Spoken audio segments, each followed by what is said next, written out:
Bienvenidos. Y bienvenidas a No Estoy Loco. Es el sistema. El día de hoy tenemos un capítulo muy especial. Acabamos de pasar unas elecciones legislativas en Colombia, ¿no? Estamos en lunes 9 de marzo. Sí, esto va a salir hoy mismo, mañana, no sé, pero hoy el lunes 9 de marzo. Esta semana es decisiva porque se van a reacomodar las fichas. En todo caso, venimos de hablar de los terias, ¿no? Uno diría, uy, Sí. no, qué salto mortal. Lo que pasa es que, como lo decíamos ahora, tenemos que hablar de lo social, la estructura social, la política, pero también la vida íntima, ¿no? Entonces, hoy estamos un poco más dedicados al sistema que al ser. Y creo que tiene toda la relación. Lo hemos dicho varias veces, pero yo creo que el tema de elecciones, el tema político, influye mucho, nos está influyendo mucho como estamos nosotros actualmente con nuestras familias, con nuestros amigos.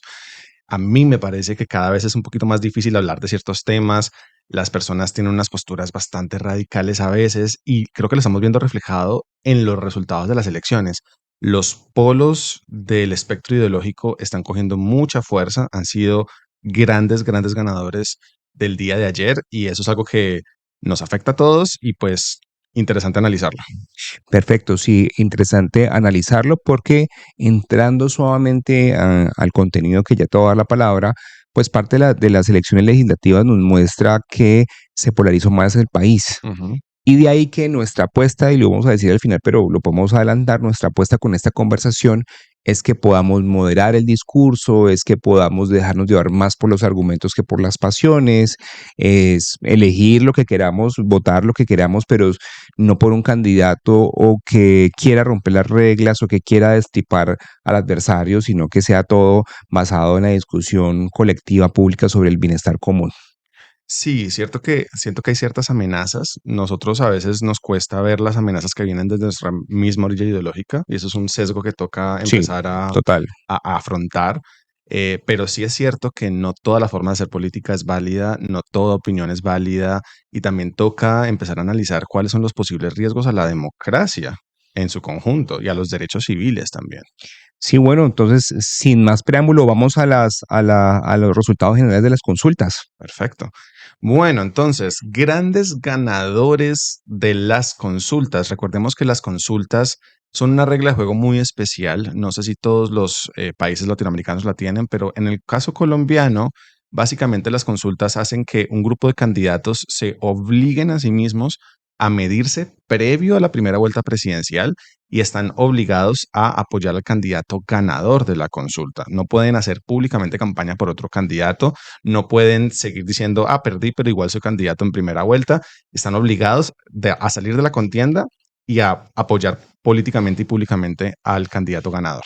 Y en este caso tuvimos tres grandes consultas. Una consulta de centro derecha tirando a derecha, una consulta de centro izquierda tirando a quién sabe quién La era el otro corrupción. candidato y una consulta supuestamente de izquierda, pero que se vio muy golpeada porque el candidato de izquierda, o más bien el gobierno actual, decidió no apoyar. Entonces quedó como un poco desdibujada esa consulta. Sí, ahí me equivoqué. Cuando dije corrupción pensé que te estaba refiriendo a la de centro izquierda, no la de centro derecha, pero bueno. Sí. Sí, es una cosa muy extraña sobre un comentario que hiciste hace un ratico. A otros países tienen sí esto de elegir como por las primarias. Por ejemplo, en Ujú, Argentina existen las PASO, ujú. que es muy similar a lo que acabó de pasar ayer. Lo que pasa es que las de ayer fueron muy inéditas porque no es usual que los que iban punteando no hicieran parte de ninguna consulta. Eso no había pasado en Colombia hace mucho rato. Bueno, con la excepción de Rodolfo Hernández, Exacto. pero de resto eso no ha pasado. Entonces, es súper interesante porque, como decíamos ahora, nos va a hacer reacomodar las fichas. Completamente. Y bueno, empezamos por los grandes ganadores, ¿te parece? Perfecto. Tenemos dos ganadores clarísimos de esta contienda. Ganadora número uno se llama Paloma Valencia. Logra Ujú. sacar una votación muy alta, 3.2 millones de votos. Es una votación muy superior a lo que sacó el último ganador de una consulta derecha que fue Fico, que Ujú, rondó los 2.3, 2.4, si no estoy mal, en el ujú, año 2022, ujú. un poco inferior a lo que sacó Gustavo Petro en el 2022. Sí. Recordemos que Petro ganó su consulta con más de 4 millones de votos, Ujú. pero está en un número muy sólido y sobre todo muy sólido para la tarea que tiene ella, que es competir ese espacio con Abelardo de la Espriella, que es el candidato, digamos, a vencer en ese sector del espectro ideológico que es la derecha ultraderecha. Perfecto, entonces, ya que empezaste por Paloma, pues digamos como un comentario general, ¿no? En otros canales y demás, pues les van a contar las cifras y ya, pero aquí queremos como darle quizás una mirada un poco más cualitativa a lo que pasó. Primero lo obvio, obviamente Paloma Valencia es del Centro Democrático y hay gente de ese partido que es militante de ese partido que la votó a ella. Sí, hay gente del difunto Miguel Uribe que está con ella, gente de Uribe que está con ella, pero también me parece que es interesante pensar que mucha gente de centro derecha votó por Paloma más para atajar una opción radical como Abelardo, pero también con un sentimiento antipetrista muy grande. Queriendo decir con esto que haría mal la candidata en pensar que esos votos son de ella, puros, que son así de la derecha, que ella representa el Centro Democrático Uribista, a propósito del discurso que dio ayer. Ahí yo sé que vamos a tener opiniones diferentes que ya las vamos a conversar, mientras algunos, me incluyo, pensamos que para Paloma hubiera sido mucho más interesante dirigirse al público de centro, teniendo en cuenta quienes la acompañaban en la foto final de la victoria, donde estaban Galán, Oviedo y demás. Aunque algunos pensemos que eso haya sido lo correcto, ya se la jugó inicialmente por gracias al presidente Uribe, gracias al uribismo, radicalizándola un poco. Sí. Cuando tu mirada ya la vas a desarrollar, es un poco como que ahí le estaba hablando la base derecha diciendo la derecha soy yo y no es Abelardo. Exactamente. Yo creo que Paloma, si bien es la gran ganadora, tiene una decisión muy difícil por tomar ahora. Exacto. Tiene dos caminos. Tiene el camino de competir los votos de la derecha tirando a ultraderecha, de los más radicales de ese espectro político que no votó ayer por ella, porque en unos análisis que ha hecho La Silla Vacía, que no sé cómo funcionan, sinceramente, no sé cómo se dan cuenta de eso, pero La Silla me parece que es un medio bastante interesante en análisis político. Ellos dicen, calculan que el 50% de los votantes del Centro Democrático no votaron en la consulta por Paloma, no votaron en la consulta por nadie, de hecho. Entonces, se puede estimar que ese 50% del votante del Centro Democrático realmente acogió el llamado de Abelardo a no votar para no inflar las cifras. Ujú. Lo que significa que ella tiene todavía un espacio de competencia en ese lugar muy importante. Podría competir con Abelardo por esos votos. ¿Y cómo podría competir con Abelardo por esos votos? Radicalizando un poco el discurso, asumiéndose como la heredera de Uribe, como la persona de derecha que representa los valores del centro democrático. Entonces es una ruta. Si sigue esa ruta, sacrifica la segunda. La segunda ruta es moderar el discurso e ir por el electorado que más o menos logró capturar ayer, que es el electorado de centro derecha tirando a centro, un electorado que está muy preocupado por Iván Cepeda, pero también está muy preocupado por Abelardo y que ha visto en ella y particularmente en Oviedo también, que sacó una votación muy importante dentro de esa consulta, como un camino a seguir. Y ella podría apelar a ese electorado, podría moderar su discurso, podría volcarse un poco más hacia la centro derecha, pero estaría sacrificando ese electorado de ultraderecha que todavía podría negociar. Entonces, ahí tiene una ruta muy difícil por elegir. Yo no estoy seguro cuál es la mejor ruta, sinceramente, pero decisiones. Yo tengo ahí una intuición. Yo creo que la mejor decisión que ella podría tomar sería acercarse más al centro, que creo que la decisión de Uribe, cuando Uribe le permite hacer la gran consulta por Colombia, donde incluso hay antiguos contradictores como los santistas o como Galán, es porque él tiene en mente que tiene que arañar al centro. ¿Sí? Me parece que el centro la podría como, no sé, bañar en un aura de unión, de una nueva esperanza. A propósito de que la foto de ayer yo creo que en general salió bien, o sea, los candidatos se portaron bien, exceptuando unas cosas muy puntuales, no hubo grandes pugnas entre los candidatos, de pronto este rifirrafe o este dardo que le mandó más bien Vicky a Oviedo, Pinzón a veces se veía distante, pero exceptuando eso, bueno, y una confrontación que le hizo Galán a Paloma sobre los jefes políticos a propósito de Uribe, exceptuando eso que fueron cosas muy puntuales, por ejemplo, no se repitió la foto de la coalición Centro Esperanza, donde Alejandro Gaviria peleaba con Ingrid, bueno, no lo tengo que recordar. Entonces, yo tendería a pensar que como el proceso salió más o menos bien, le podría convenir un poco más el centro. No sé si a Colombia le interese ese arquetipo de la derecha radical, un poco más cercana a Bukele o a Milei, que quiere encarnar a Abelardo. Entonces, También Es una opinión. puede ser un cálculo político, es decir, no hemos hablado otra ficha que todavía está ahí como medio sobreviviendo, ¿no? Y que acaba de revivir un poco con el resultado que es Sergio Fajardo. Sí, sí. Al fracasar la consulta de Claudia López, Sergio es en la práctica el único candidato viable de centro. Centro. Ujú. Y de pronto el cálculo que está haciendo Paloma y el uribismo, es decir, de pronto Fajardo es más capaz de aglutinar los votos de Oviedo, los votos de Galán, los votos de Claudia, Sí. evidentemente, y nosotros tenemos que enfocarnos en este otro espectro que es arañarle los votos a Abelardo. Ese puede ser uno de los cálculos que están haciendo.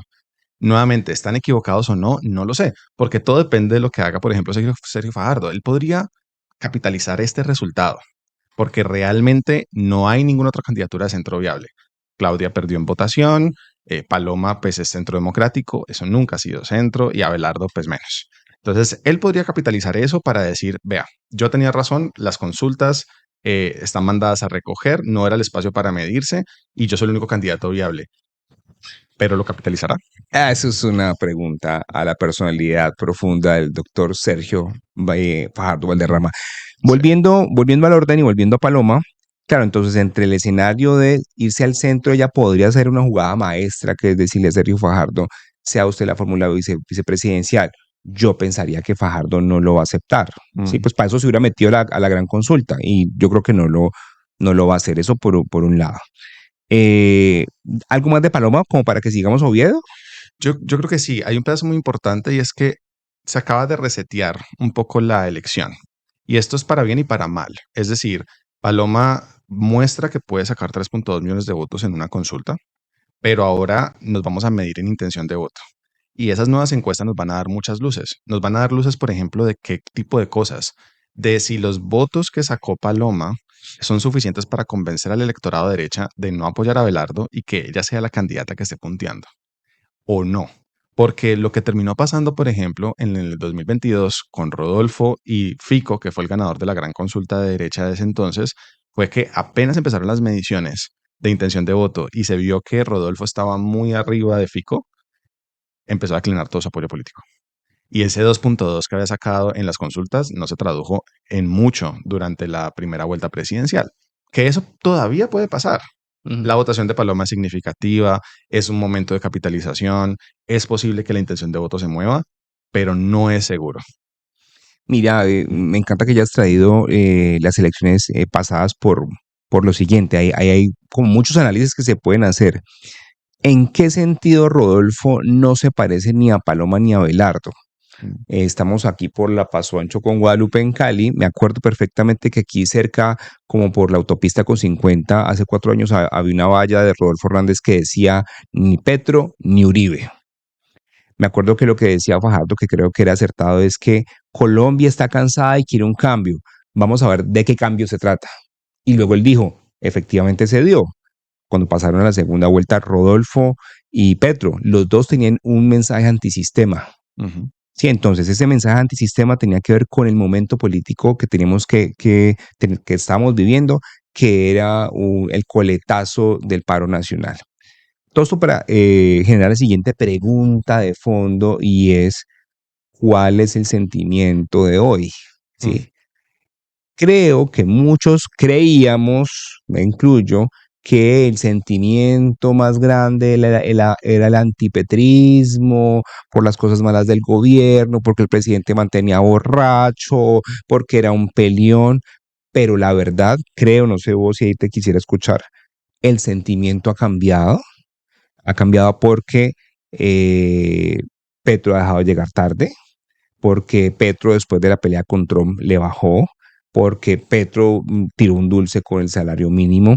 Entonces el antipetrismo ya no está tan claro. Y me parece que esa es la lectura del sentimiento colectivo, lo que podría determinar, por ejemplo, qué decisión toma Paloma.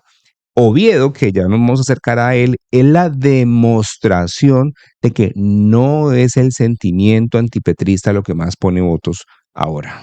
Correcto. Sí, creo que subestimábamos la capacidad del pacto en dos sentidos, uno en votación, pero dos en organización. Es Increíble. impresionante el nivel de organización que tiene la izquierda en el pacto histórico.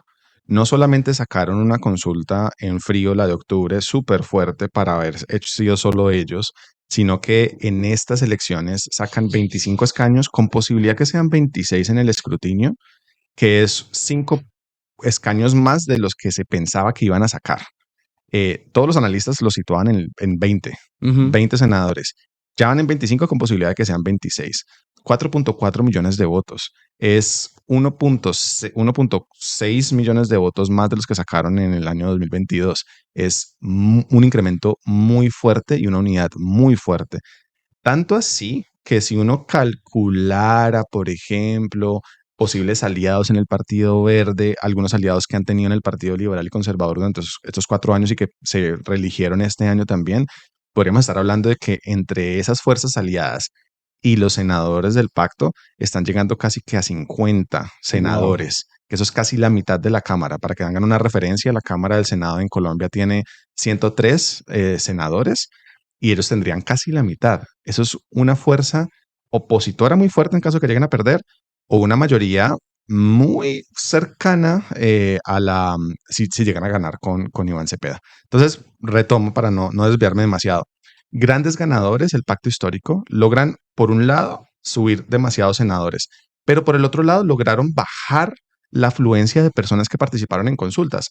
Recordemos que Petro y el petrismo decidieron decirle a su base electoral que no iban a votar en consultas porque no iban a inflar las elecciones de Ruy Barreras y su pseudoconsulta de centro izquierda. Ujú, Y lograron bajar la votación de las consultas de 11 millones que hubo en el año 2022 a 8.3 millones que hubo este año, ujú. tomando en cuenta que nosotros somos más personas votando hoy en día. Entonces eso es un logro bastante significativo. Tienen un partido supremamente unificado alrededor de un solo candidato que es Iván Cepeda. Tienen una fuerza considerable, la mayor fuerza que hay en este momento en el Congreso. Y todo indica que Iván Cepeda es imparable para pasar en primera vuelta. Sí. Sobre la pregunta del sentimiento, ¿qué pensás? ¿Cuáles crees vos que son las emociones o los motores que pueden mover la intención de voto de los electores? Yo creo que hay un hartazgo en gran parte de la sociedad de la sensación de que todo se le está echando la culpa al gobierno. Sí. Entonces, la gente no reaccionó bien a la campaña antipetrista. Y eso es clarísimo. Lo vemos con Oviedo en la consulta de derecha, ganando con un discurso mucho más moderado que el resto de sus compañeros. Pero también lo vemos en los resultados del Senado y el crecimiento de la popularidad del petrismo. Ujú. Entonces, hay un hartazgo de no puede ser que todo sea culpa del gobierno, pero también hay disciplina. Y creo que el petrismo ha logrado unificar unas bases que son supremamente fieles, que aquí ya me empieza a rayar un poquito en el nivel de peligro que eso significa para la democracia, porque son bases que no aceptan críticas válidas al gobierno. Entonces allí ya pasamos de la disciplina de partido un poco a ser borregos, ¿no? A ser unos hinchas de barras bravas de equipos Ujú. sin ningún tipo de análisis crítico de lo que está sucediendo. Mm. Y creo que esa es la línea que está cruzando todo el tiempo el petrismo. Tiene unas bases súper sólidas. A veces dudo del nivel de crítica que puedan llegar a tener. La disciplina ha sido muy fuerte y lo demostraron en las elecciones. Perfecto. Muy bien. Entonces, Paloma, ya creo que la sacamos. De Oviedo, ¿qué podríamos decir adicional a todo esto que ya planteaste sobre que su no antipetrismo le sirvió? Le sirvió y me parece que la posición de Oviedo quedó muy definida con la confrontación que le intentó hacer Vicky Dávila. Ay, ¿a vos por qué te gusta ese Petro? Sí, y también la confrontación que le hizo a Abelardo de digamos, un poco la crítica a su orientación sexual. Yo creo que también ahí hay unos elementos muy interesantes.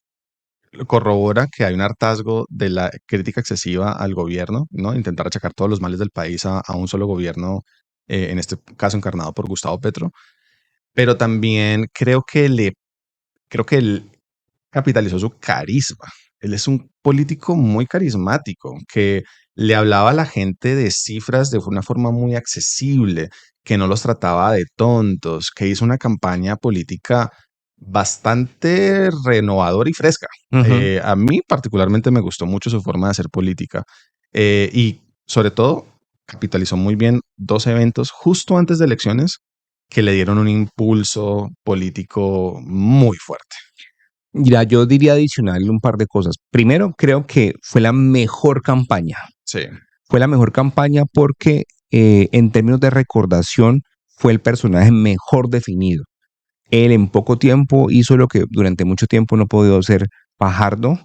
Le fue mejor que a Claudia, y no solamente me refiero a la cantidad de votos, sino a que quedó muy bien circunscrito y delimitado, a diferencia de Claudia, que un día amanece antipetrista, otro medio petrista, pero con excepciones, a veces más derechosa, entonces como que es difícil representársela, y sí. esa incoherencia en el personaje que ella construye obviamente afecta la recordación de ella como candidata. Es difícil ubicarla como en un lugar, mientras que, lo digo con respeto, no es que yo lo piense así, pero Oviedo yo creo que está como en la mente de la gente, como que ve el marica que es bacano, que es claro y que como que es constructivo, como que no pelea con uno y con el otro, sino que va con propuestas, como que tiene un lugar mucho más claro. Entonces, la campaña en ese sentido fue espectacular, sin haber sido la más cara, donde también me parece que es un termómetro de la sociedad colombiana. Y pues, miremos en la gran consulta, no, en las consultas.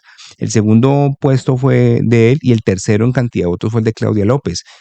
Habla muy bien de la sociedad colombiana, que ese segundo y tercer lugar sean de dos personas homosexuales y donde su orientación sexual no haya ocupado la agenda pública. Es como que me da igual, si, me da igual lo que te guste. Pues, o sea, eso, exceptuando el comentario de la Asprilla que le salió mal, no ha habido más comentarios al respecto. Volviendo a Oviedo, una excelente campaña. Segundo, voy a decir una cosa un poquito exagerada, pero como para animar la conversación. A mí me parece que la decisión de la presidencia en gran medida va a depender de la movida de Oviedo. Mm. ¿Por qué? Porque si Oviedo acepta una eventual propuesta de candidatura a la vicepresidencia, va a bañar a Paloma con esta idea de que es de centro, de que es más cool, de que es una derecha más light, no sé qué, y creo que eso le podría dar una identidad política diferente que cogería el carril del centro y desplazaría a Sergio Fajardo, sabiendo todo el mundo que ella es de derecha, entonces gente de derecha pues va a votar igual por ella, ¿sí? Entonces podría coger la centro, derecha. Mm. Mientras que si él, a propósito de sus declaraciones ayer, se la juega más por ser candidato a la alcaldía de Bogotá, al dejar a Paloma ahí sola, me parece que Paloma tendría menos margen de maniobra para poderse construir un poco más de centro, porque dependiendo de esa jugada, los votantes de Oviedo ahí sí podrían saltar a Fajardo. Entonces me parece que es una ficha fundamental. Y creo que más allá de si él quiere ser candidato a la alcaldía de Bogotá o no, tiene que hacerse una pregunta espiritual, y es, ¿él de verdad quién quiere que sea el presidente? ¿Si quiere que sea Fajardo o quiere que sea Paloma? Duras, duras palabras. Yo comparto gran parte de tu análisis. Solamente añado que es muy posible que los votantes que le ha sacado Oviedo no sean todos votantes de centro. Es decir, en el análisis que hizo la silla vacía, en este tema de regresiones sobre cómo era la dispersión de los votos digamos, del Senado y Cámara versus las consultas, ellos analizan que algunos votos de Oviedo los recibió del Pacto Histórico, más o menos entre el 15 y el 20%. Algunos votos los recibió de Salvación Nacional, Wow. que es el partido de Abelardo de la Espriella. Algunos votos los recibió de otros partidos. Y muy probablemente la mayoría de los votos de Oviedo era un voto joven, un voto muy de redes, muy con este tema de la nueva política, de estas formas novedosas de hacer campaña. Yo no estoy seguro que él pueda traspasar esos votos ni a Paloma de forma directa, Ajá, no. ni a Fajardo de forma indirecta, digamos, no haciendo campaña Ok. activamente por Paloma. Yo siento que es un fenómeno que va a tener mucha dispersión en primera vuelta. Los votos de él no sé si rondan los 400.000. Los de él, que él pueda decir, listo, yo me la juego por Paloma, yo me lo juego por Fajardo. Bueno, no puede decir públicamente que se lo juega por Fajardo, pero podría hacer los guiños informales al no aceptar la vicepresidencia, al decir activamente que se va para la alcaldía de Bogotá en el 2027, o incluso al simplemente desaparecer de la escena pública. Eso podría ser un guiño de no me interesa esta campaña de derecha, yo aquí me desentiendo. Entonces, como tiene tanta dispersión, Yo no sé qué tantos cálculos pueden hacer los candidatos con esos votos. Yo te diría, me estaba escuchando en unas preguntas que yo planteé. Él dijo ayer en sus declaraciones, pues esperaba sacar tanto, yo esperaba sacar más y lo dijo de frente, porque queríamos hacer ganar una opción de centro como en contraposición a la derecha. Entonces yo creo que si él es fiel a esas palabras, él no va a alimentar la derecha siendo el candidato a la vicepresidencia, más cuando quiere ser candidato a la alcaldía de Bogotá. También tendría que tener en cuenta que si hace esa jugada muy evidente, podría perder parte del electorado que lo estaba apoyando hoy siendo de derecha. Y podría decir, Es verdad. nos sentimos traicionados frente a este movimiento en su eventual alcaldía. Entonces, tiene que irse con mucha maña. No, él es un lord. Él seguramente diría, ay, sí, Paloma, te apoyo. No soy tu candidato, pero te apoyo. Sí, sí, mueve la peluca. Oh, sí, sí, te apoyo. No, eso se resuelve. Eso en comunicación política se resuelve. Podría ser, podría ser. Bueno, entonces, posibles vicepresidenciales de Paloma. Hemos hablado de Oviedo como la opción lógica por la cantidad de votos que sacó. Hemos hablado también de la posibilidad de que se le ofrezca a Sergio Fajardo como un guiño también del presidente Uribe, que lo ha dicho, expresidente Uribe, que lo ha dicho ya en algunas oportunidades, que la coalición debería ir desde Abelardo hasta Fajardo y que siempre ha visto con buenos ojos al ex alcalde de Medellín. Em, Sabemos que Fajardo muy probablemente no aceptaría. ¿Qué otra opción tiene? Yo a dos. Una que es improbable y es que sea Abelardo de la Espriella. Para mí sería una jugada inesperada. Pero yo creo que el que va a tener poder es Uribe. Es sentarlo y decirle, vea, hermano, vamos a ir divididos y por vos vamos a perder. Mm, Si usted es el candidato a la vicepresidencia con toda esa fuerza que tiene, ganamos porque ganamos, sería implicaría radicalizar el discurso, dejar el carril de centro, pero yo creo que también sería una buena idea para ellos, no para mí. Es una buena idea para ellos. sí, es cierto. Es Y una buena idea. realmente Paloma lo puede hacer porque Paloma no tiene compromisos con la gran consulta y ellos fueron claros en que ellos veían a quién ponían. Yo no sé si Abelardo se preste a eso. Pero me parece que si hay una buena propuesta en la negociación, puestos, ministerios al interior del gobierno, él podría hacer. Esa es una opción. Otra opción, yéndonos al centro, si Fajardo no acepta y Oviedo tampoco, es Galán, Ujú. que es el tercer lugar. A mí me llamó mucho algo la atención de la declaración de Paloma ayer. Yo creo que a quien le dedicó palabras más sentidas fue a Galán. Ok. Sí, tu padre y el narcotráfico y tu testimonio de vida. Aníbal fue, ay, sí, los territorios, bacán los territorios, sí, sí, Oviedo, uy, tienes tu fanaticada, pero quien sí tuvo unas palabras mucho más precisas y sentidas para mí fue sobre Galán. Es cierto. Es hombre, se ve de centro, y sí, tiene su fuercita. Me parece que él también es una opción de centro por el cual ella se podría decantar. Yo no vería hoy más, no sé si vos ves otras opciones de vicepresidencia. No, coincido, coincido. Tiene dos opciones, o se radicaliza o se va para el centro y esas opciones son muy interesantes. La de Abelardo no la había contemplado porque siento que Abelardo no tiene incentivos para bajarse, por lo menos hasta que conozcamos cómo está la intención de voto en las siguientes encuestas, que ahí eso marca totalmente la diferencia. ¿Qué tanto va a bajar Abelardo respecto y qué tanto va a subir Paloma en intención de voto?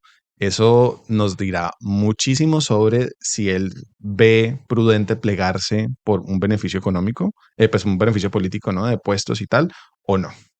Sí, yo creo que si el man le ofrece, qué sé yo, ser ministro de justicia, pero además tener injerencia sobre, no sé, infraestructura, sobre, no sé, lo que sea, el man se puede tirar, el man se puede tirar. Pero yo creo que ahí la mente maestra de eso tendría que ser Uribe. Uribe es el vaso comunicante en la derecha, entre las diferentes fuerzas de derecha.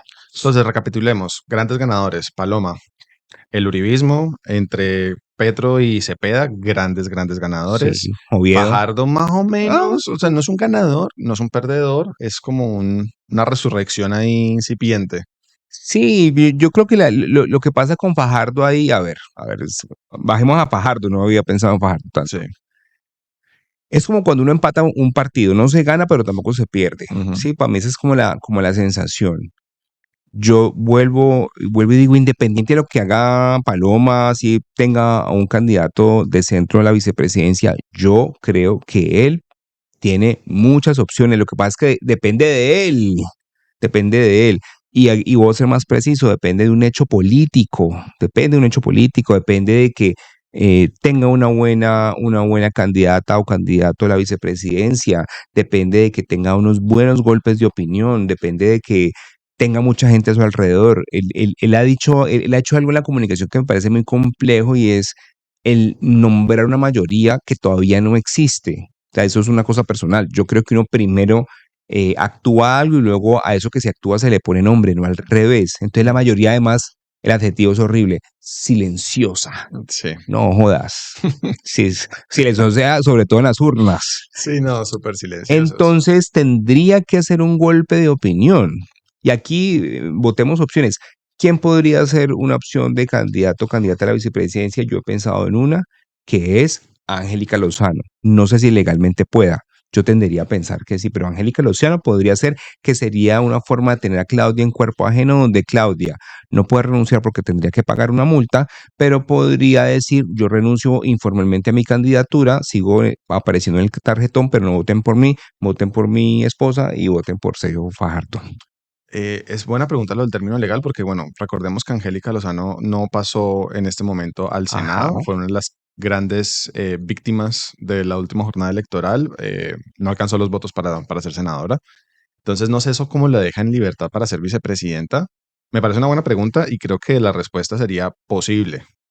Em, yo, yo no sé qué puede hacer Fajardo, sinceramente. O sea, yo siento que tiene posibilidades de aglutinar ese centro que está en este momento un poco huérfano, pero no sé cómo. No sé cómo podría Está capitalizarlo muy porque ya difícil. no hay consulta, ya no hay otra medición de urnas. Le queda muy complicado conseguir un nombre que suene mucho porque Oviedo está imposibilitado, Claudia va a ser candidata, eh, Alejandro Gaviria, Había pensado en Alejandro Gaviria, pero pero todos los nombres que nos suenen pueden ser muy flojos. Luis Gilberto no, Murillo. ya paso por ahí. Sí, yo Maurice Armitage, no sé. lo veo, toda decisión que tome él la veo muy floja en materia de vicepresidente. ¿Qué siento que puede capitalizar? Comunicaciones. O sea, él Sí. tiene que centrarse en comunicar su mensaje de ser el único candidato de centro, de ser la tercera vía ante lo que se está gestando en este momento, pero para eso tiene que ser mucho más combativo y no solo mucho más combativo, tiene que negociar con los partidos tradicionales. Partidos No. que no se decidieron apoyar ninguna consulta Eh, y que en este momento están esperando a ver qué sucede, a quién se le van a sumar en el barco. Partido Liberal, Partido Conservador, no decidieron apoyar ningún candidato en consultas. De hecho, llamaron a sus bases a no votar también. ujú. Entonces, algunos pensaban que eso era un guiño para Abelardo, como decir, listo, estamos pensando irnos para Abelardo, entonces llamamos a no votar para que no se infle mucho la gran consulta por Colombia. Eso podría ser una posibilidad, pero oficialmente no están apoyando ninguna candidatura, entonces hay que ver si esa negociación la puede hacer Fajardo.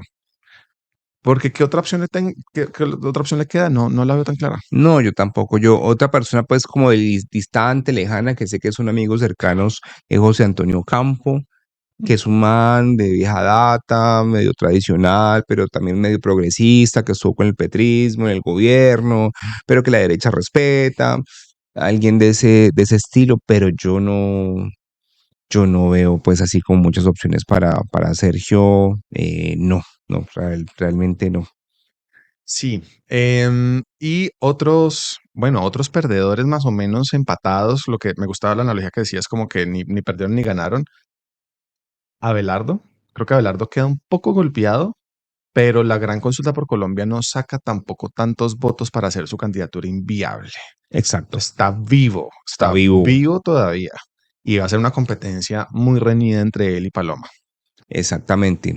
Yo creo que los grandes ganadores, volviendo, son Paloma, Oviedo, Uribe, Cepeda Petro, esos cuatro. Pasamos a Ujú. los perdedores. Perdedores, Bueno, los empatados, ¿no? Entonces, Fajardo, Fajardo, Abelardo. Abelardo, que Fajardo perdió más que ganó. Abelardo, que sí está como miti-miti, Ujú. ¿cierto? Él sí tiene una gran opción todavía. Grandes perdedores, Roy Barreras, que dijo que iba a sacar 3 millones de votos y sacó 200 200. y pico. Claudia, que no le da para lucharse el centro. Sí. Yo no sé Claudia qué va a hacer, no tengo ni idea Claudia qué va a hacer. Además, ojo, además otra cosa que lo dijimos detrás de cámaras.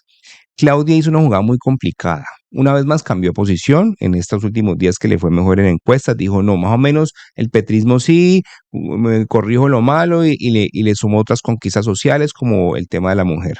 Todo bien, sistema de cuidado. Pero a la gente no se le olvida que ella ha sido muy antipetrista en los últimos años, Sí. en parte por la pugna por el tema del metro de Bogotá, siendo ella todavía alcaldesa. Entonces, yo creo que ahí Claudia, una vez más, no jugó bien, porque a diferencia de Oviedo, no tiene constancia en su identidad política. Entonces, ahí yo la veo muy complicada, siendo, a mi parecer, excelente. Ella me parece que es una buena gobernante, pero en ese sentido, mala candidata. Gran perdedora Claudia, Roy, pensando en otras figuras, Robledo del Senado quedó por fuera, Lucho Sí, Garzón, un quedó por fuera. clásico, quedó por fuera, Angélica Lozano quedó por Alejandro fuera. Angélica Lozano quedó por fuera. Yo creo que retomando tu idea sobre estos candidatos de opinión más tirando a centro, centro izquierda, que en algún momento dieron un viraje y se enfrentaron al petrismo, fueron grandes perdedores en estas elecciones, tanto en Senado como en consultas. Claudia es una, la mencionabas muy bien, pero Angélica Lozano y Catherine Miranda del Partido Verde son otras, que habían sido unas candidatas con una votación absurda en 2022 y que hoy en día se queman. Y se queman en parte ¿por qué? Porque alguna parte de su base electoral es una base que hoy en día está con Petro y Ujú. la sienten como traidoras a las ideas progresistas y no lograron capitalizar en el voto de opinión otras personas que dijeran vamos a apoyarlas. En parte porque siguen siendo Partido Verde y el Partido Verde hoy en día está bastante desdibujado en el voto de opinión, pero en parte también porque parte de lo que nutría ese partido era un voto progresista que está migrando hacia el pacto histórico. Así de simple. Eh, en el Partido Verde, las dos principales votaciones son J. P. Hernández, Jonathan Pulido, y un man que creo que se llama Luis Roa, que es el elefante blanco. Ujú. ¿Y por qué lo quiero mencionar? Porque nos tienen que decir algo que los dos principales electores sean personas que vienen de las redes sociales. El elefante blanco en la última semana o en las últimas 2 semanas destapó el rostro. Era un man que no tenía rostro, era un muñeco.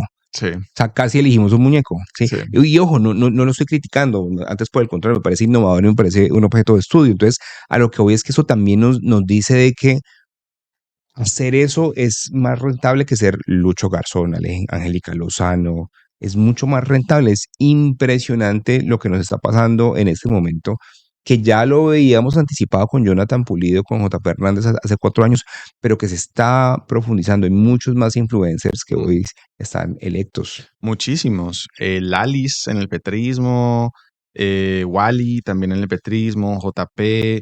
Hubo muchísimos influencers, incluso algunos que se quemaron como Matador. Matador no alcanza a pasar el umbral, estaba pues muy abajo en la lista también del pacto histórico, pero es interesante cómo el fenómeno de los influencers está empezando a coger mucha fuerza. Y no sé si lo sabías, pero lo dejo como comentario al aire sin comprometer mucho a las fuentes. Pero después de la consulta que hubo en octubre, donde Wally y Lali sacaron tanta votación y varios influencers petristas lograron ubicarse muy bien en las listas que Ujú. iban a pasar a este congreso, muchos partidos empezaron a buscar influencers para poder ingresar a sus listas. Mm. Ofrecieron a diestra y siniestra puestos de asambleístas y congresistas en sus listas, Mm. porque temían, como efectivamente terminó pasando, que iban a perder un poco de espacio en el Congreso. Entonces, recapitulación muy rápida, Partido Liberal pierde algunos escaños, Partido Conservador pierde algunos escaños, Ujú. y los grandes ganadores en Senado son Centro Democrático y, por supuesto, Pacto Histórico. Y por supuesto, pacto histórico. A ver, ¿qué otro perdedor histórico? Claudia Roy, Lucho Garzón, Lina Garrido de Cambio Radical, pues que no es tan histórica, pero que su supone tuvo una gran visibilidad con ese discurso de reacción al gobierno hace algunos meses. Pierde la hija de César Gaviria, María Sí, Paz. María Paz pierde, Pierde el hijo de Horacio Serpa también. también perdió. Inti Asprilla, que es hijo de un petrista de años, que creo que es Guillermo Asprilla, que ya no está entre nosotros, Sí, que él mismo lo dijo, lo vi ayer en una declaración como que no me lo esperaba, no sabía qué decir, no sé si viste el video, el que se le quedaba la voz con la esposa al lado, la esposa no sabía qué hacer, un video todo raro. sí. Wow, eso fue también impresionante. Fue impresionante. También creo que hay una sensación como de que, derrotamos a la maquinaria tradicional, ¿no? La maquinaria tradicional también ganó. Los Sí. puestos de cambio radical del partido de la U, de los conservadores, de liberales, sufrieron algunos golpes, pero en general la maquinaria tradicional sigue muy viva. Eh, otro que perdió fue el nuevo liberalismo. Uf, pérdida absoluta, solo una senadora. Sí, una nueva que yo no la conocí ahorita viendo los resultados. Nuevo Liberalismo Sí. perdió. Yo hasta ayer a cierta hora viendo los resultados veía que por Cámara, por Bogotá, no habían elegido a nadie. No sé si finalmente eligieron a alguien, no sé si lo alcanzaron. Tendría que analizar. Los resultados de Cámara son siempre más complejos que los de Senado porque Sí, son muchos más sí. y sus listas dependen de la circunscripción, ¿no? Entonces, esos suelen demorarse y suelen ser los más demandados en el tema de escrutinios. Entonces, tener un poquito de paciencia con asamblea. Sí, y vos dijiste ahorita algo que quiero plantear una excepción, y es que todos los de centro izquierda que confrontaron al gobierno les fue mal. La única, creo yo, elegida con un discurso antipetrista de izquierda fue Jennifer Pedraza. Pero le fue mal. Se esperaba que tuviera una votación mucho más alta. O sea, Ok, pasó el umbral, bacanísimo que esté Pedraza otra vez, esta vez como senadora, porque antes era representante de la Cámara, pero no sacó la votación que esperaban. ok. Sí, yo creo que la única que pasó, digámoslo, porque el resto, Mm. porque por ejemplo Ariel Ávila, que es de izquierda y no está en el pacto, no ha sido antipetrista Y pum, fue y, muy bien, y pasó. le fue muy bien, Otro que pasó también como senador fue Duvalier, que ese sí está más alineado con el gobierno, con el total. pacto. Entonces, otro de los grandes ganadores del Partido Verde. Sí. Yo creo que ahí está la foto. Yo creo que quizás un mensaje final Sí. y es, miren, quizás esto es lo más importante de esta conversación y es decirles, por favor, todos moderemos nuestro discurso, por favor, pensemos en candidatos en función de las propuestas, por favor, presionemos como pueda que sea que presionemos a los candidatos que nos gustan a ser moderados, a centrarse en el argumento, a no demonizar al atacante, en respetar las reglas de juego, a que no propongan destripar a nadie, a que no propongan romper las reglas. Me parece que eso es fundamental ahora. Y ahora es como decir con mucha fuerza, el voto tiene mucho poder. Ujú. Y esta elección que se viene es la de más de voto de opinión y menos de maquinaria, aunque haya maquinaria. Entonces es como que tomémonos esto en serio, no le creamos a las cadenas de WhatsApp, no le creamos al chat de las tías, perdón, a las tías. Sí, tenemos que aquí ser muy finos porque lo que está en juego es mucho. Es bastante. Entonces, bueno, esto es No estoy loco Es el sistema. y nos vemos en una próxima oportunidad. Chao. Chao, chao.